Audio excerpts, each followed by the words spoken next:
Alright, for the project now, next project I'm doing is I'm removing this old paneling on the walls here. It's very outdated. You see, I started taking some off. You know, it's that 70s look type panel that people always paint over, and you can tell it's that because you can see the lines through it. That's coming off, and then again I got wallpaper just like the other rooms that I got to remove, and there's a lot of cracks that need to be repaired in the plaster. I'll try to save the plaster, but I won't know if I can save it until I remove this lowered ceiling. We're gonna rip the lowered ceiling off too, because it just looks a lot better with the 11-foot ceiling rather than this short ceiling. And I started to cut this pipe out. It's no longer in use. I got the bottom piece cut off, but it's still connected up at the top up there.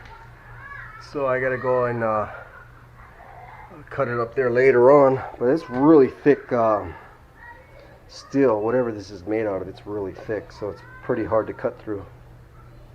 And yeah, that's what I'm working on. So it's quite a bit of work, this room, but I think it'll be worth it in the end. But this is how it looks beforehand.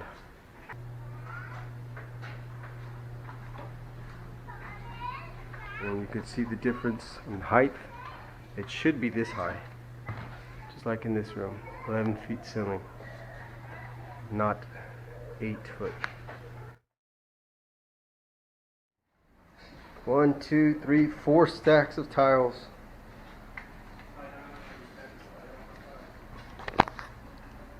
Came off of the ceiling here, and I got a lot of work because there's quite a bit of holes in here. Holes there, there, there, there. It's like every time somebody did electrical work or whatever, they just went through the lath. This ornament here is kind of destroyed. It's looking kind of bad. I don't even know if it's fixable. Kind of hoping I can save that, but I don't know. And tons of wallpaper to remove. Should be fun. I guess somebody did electrical work or whatever, and they broke out the plaster in certain areas, and then they patched it, and then they left a very uneven plaster edge on one side. So what they did is they put joint compound and they just put it in there. There's no tape, there's no mesh or anything. Alright, here's where I'm at. So all the 2x4s are gone except for the border one. I'll take that one off last. I had to use a saw and actually cut the beams because they were nailed in really good. What I did here was I took all the wallpaper off up to here. This whole section's all taken off, except for a couple spots where there's sheetrock patched in where there was a doorway, and it's kind of hard to get off there. I got half of it off, and then it wants to take it off the paper. So I had some holes down here where mice were getting in also to the walls, and I found actually a hole going out and foundation underneath by the basement.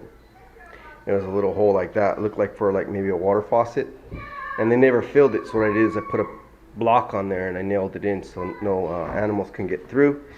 And then I have my pipes here sealed.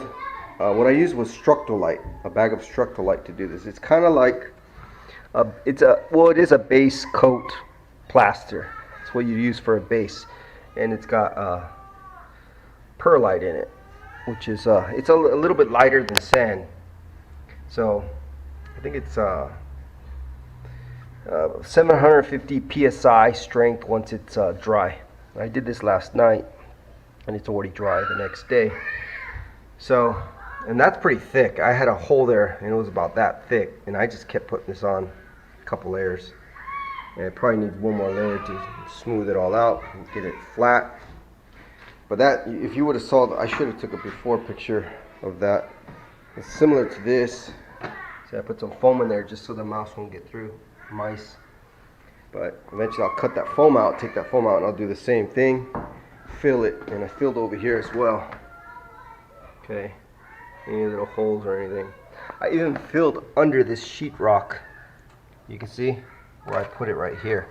So any little animals, they can't get through that little crack, because mice, they'll find their way through any little crack.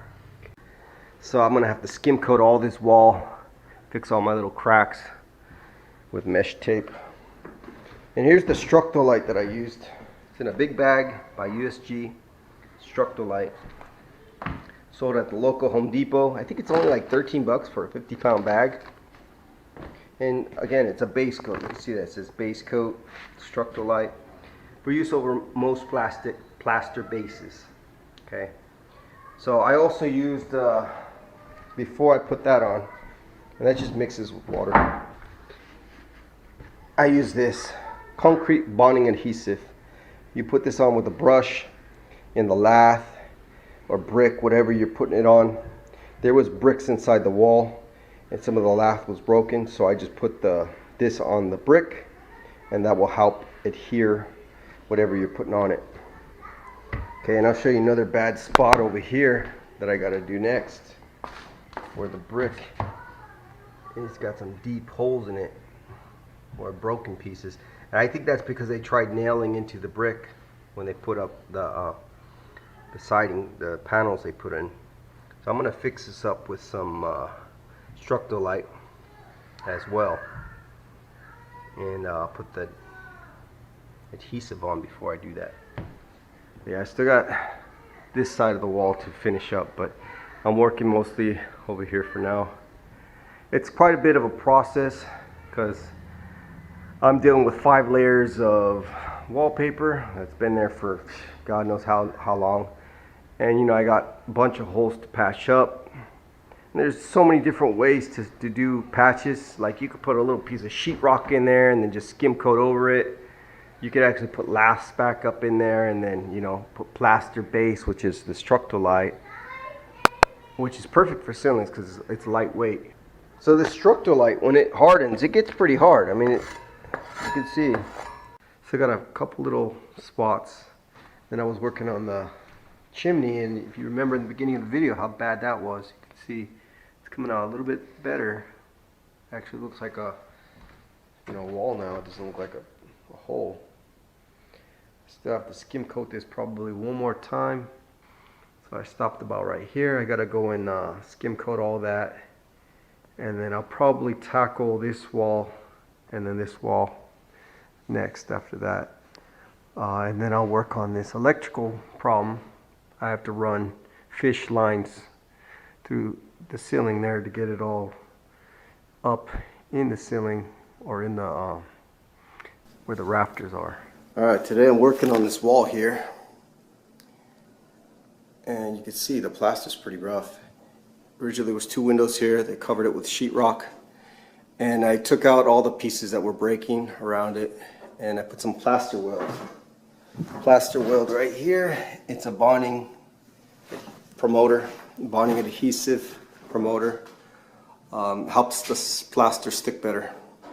They also sell a Quikrete brand that I was using, but I ran out. I bought that. It's pink, so you can see where you put it. And I'm going to go over it with some plaster. It's a plaster of Paris with limestone. Alright, here we are. First coat of plaster on. It's drying quick, so I gotta hurry up. Put it on fairly thick. It's got some low spots still that I gotta go over on the second coat and get out. But right here is where the window was. You can still kind of see the outlining of it. That was plasterboard or sheetrock. Same right here.